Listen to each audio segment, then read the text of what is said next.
नमस्कार दोस्तों, आज बात करेंगे हम सरदार वल्लभ भाई पटेल के बारे में, जिनका जन्म 31 अक्टूबर 1875 को होता है। इन्हें हम भारत का बिस्मार्क भी कहते हैं। इन्हें हम भारत का लौह पुरुष भी कहते हैं। इनका सबसे बड़ा योगदान रहा है दोस्तों 562 देशी रियासत का भारत में विलय करना। अगर सरदार पटेल नहीं होता तो शायद हमें पटना से लखनऊ जाने के लिए वीज़ा की ज़रूरत पड़ती। शायद पटना से हैदराबाद जाने के लिए हमें वीज़ा की ज़रूरत पड़ती दोस्तों। तो आज बात करेंगे सरदार पटेल के बारे में, उनका योगदान के बारे में, उनका क्या क्या योगदान है देश की आज़ादी में। इससे पहले दोस्तों, मेरा चैनल का नाम राकेश राम, इसे आप सब्सक्राइब करें, लाइक करें और शेयर करें दोस्तों। अगर बात करें सरदार पटेल के बारे में दोस्तों, तो सरदार पटेल का जन्म 31 अक्टूबर 1875 को नडियाद गुजरात में होता है। और दोस्तों वहीं से प्रारंभिक शिक्षा प्राप्त करते हैं और नडियाद से ही मिडिल स्कूल पास करते हैं। फिर नडियाद से भी 1897 में मैट्रिक पास करते हैं दोस्तों। अब मैट्रिक पास करने के बाद इंग्लैंड चले जाते हैं दोस्तों, और इंग्लैंड में जाकर बैरिस्टर की पढ़ाई करते हैं। और वहाँ बैरिस्टर का परीक्षा पास कर जाने के बाद फिर वापस से इंडिया आते हैं दोस्तों, और इंडिया में आकर अहमदाबाद से अपना प्रैक्टिस स्टार्ट करते हैं दोस्तों। और फिर दोस्तों महात्मा गांधी से मुलाकात होती है सरदार पटेल का, और सरदार पटेल महात्मा गांधी से काफ़ी प्रभावित थे, उसके विचारधारा से, उनके आंदोलन से।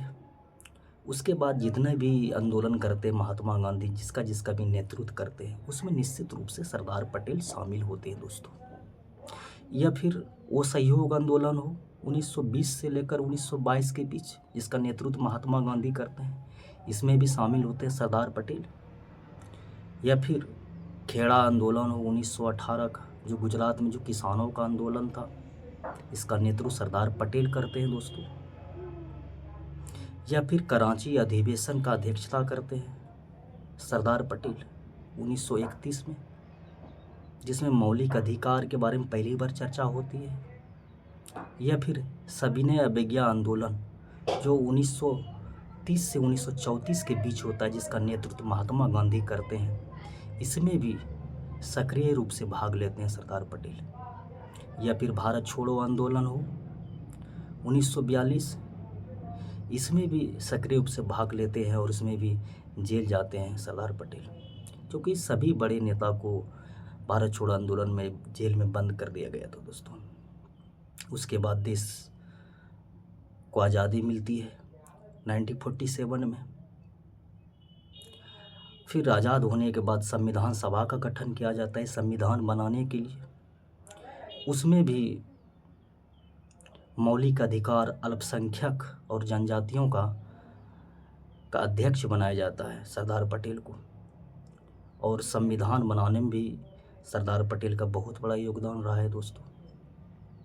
और फिर देश के आज़ाद होने के बाद देश के प्रथम गृह मंत्री बनते हैं और देश के प्रथम उप प्रधानमंत्री बनते हैं दोस्तों। उसके बाद सबसे मुश्किल काम, भारत को एकजुट करना, मतलब 562 देशी रियासत को भारत में विलय करना, जो बहुत ही महत्वपूर्ण कार्य था दोस्तों। और बखूबी इस कार्य को सरदार पटेल निभाते हैं और छोटे बड़े सभी रियासत का भारत में विलय करवाते हैं। या हैदराबाद हो, जो नहीं मान रहा था, भारत में शामिल नहीं होना चाहता था, पाकिस्तान में शामिल होना चाहता था, यह स्वतंत्र रहना चाहता था।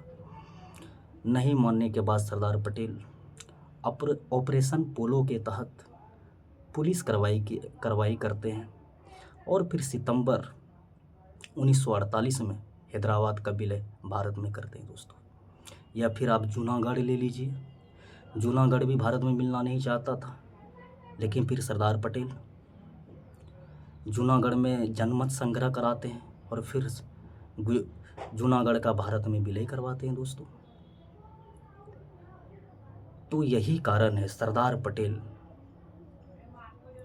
का बहुत बड़ा योगदान है इस देश को एकजुट करने में। नहीं तो दोस्तों देश ऐसा नहीं होता, देश का नक्शा ऐसा नहीं होता, देश का और भी कई टुकड़े हो जाते दोस्तों। यही कारण है 31 अक्टूबर को हम लोग एकता दिवस के रूप में मनाते हैं और सरदार पटेल का सबसे बड़ा मूर्ति स्टैचू ऑफ यूनिटी, सबसे बड़ा मूर्ति का अनावरण नर्मदा जिले के साधु बेट द्वीप पर किया जाता है दोस्तों। और ये मूर्ति एकता का प्रतीक है, जिसके कारण भारत एकजुट हो पाया। नहीं तो हमें पटना से लखनऊ जाने में या पटना से हैदराबाद जाने में आज वीज़ा की ज़रूरत पड़ती दोस्तों, और भारत कई टुकड़ों में पड़ जाता। तो सबसे बड़ा योगदान है सरदार पटेल का दोस्तों। नमस्कार।